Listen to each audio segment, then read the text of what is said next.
Some of the best conversations you have at the church are the ones that surprise you. It was actually after the evening worship service, I saw Shumei a couple of pews in front of me, and I'm not sure how the conversation started, but eventually she started to explain to me how she eventually came to First Pres, and as I listened to her story, I just thought to myself, this is a story I'd like for other people to know. So tell me a little bit about, so you came here at age 22, and then how did you meet your husband in the first place? Oh, we were classmates in college. Okay. Yeah, we knew each other for a long time. Yeah, so and then we decided to come to this country for, further education. Okay. And then we were in the school, and then, because of job, situation, we moved from place to place. We will live in New Hampshire, New York, Indiana, North Carolina, and then South Carolina. And so along the way, my late husband kind of exposed to the Christianity area. What would have been the faith that you would have been brought up in? Oh gosh, I didn't really have any faith. I just get used to go with my mom to the temple, to worship, and I just accompany her. I didn't believe anything there, even they believed that was God, that was true God. The people over here, they really believe the one, in the temple are true God. They didn't know there was a false God in there. So when you look back on your husband's faith, the starting point for him was a Campus Crusade ministry. What did he tell you about the Campus Crusade ministry? Was he invited, or how that? He went to the gathering all the time, and I was busy. I was real busy. I got a job, I got a son, and I didn't have time to go there. And so he went there, regularly. I know he had his faith very early on, after we moved over here.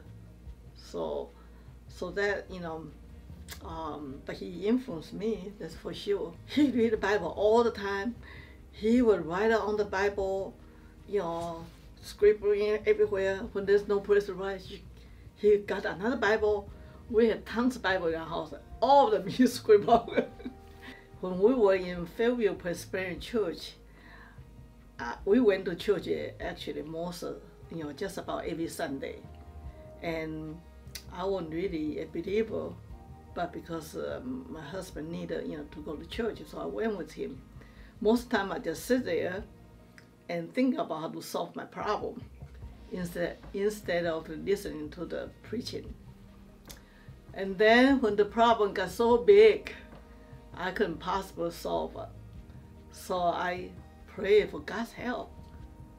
I say, God, just lead me, the way, I can solve the problem. And God actually answered my prayer. And I was so confused and skeptical. But I know deep down, I know there's something, incredible. And so sometime later, the problem get even bigger.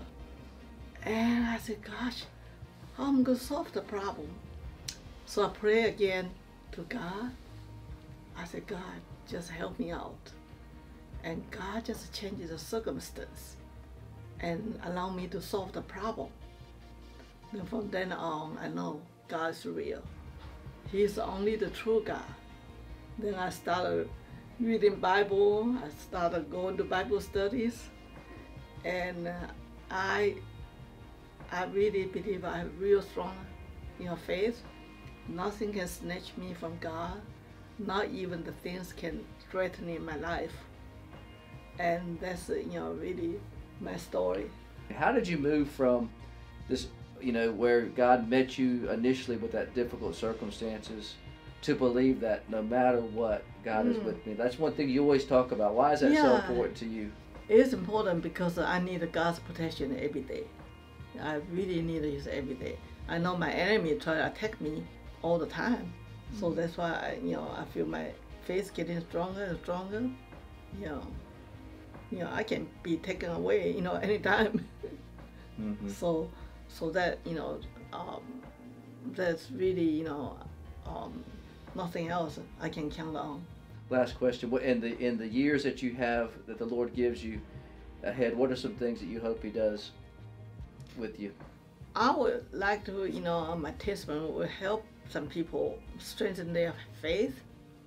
I just hope, if people, hear my testimony and they would know God is the true God and He is the only Savior.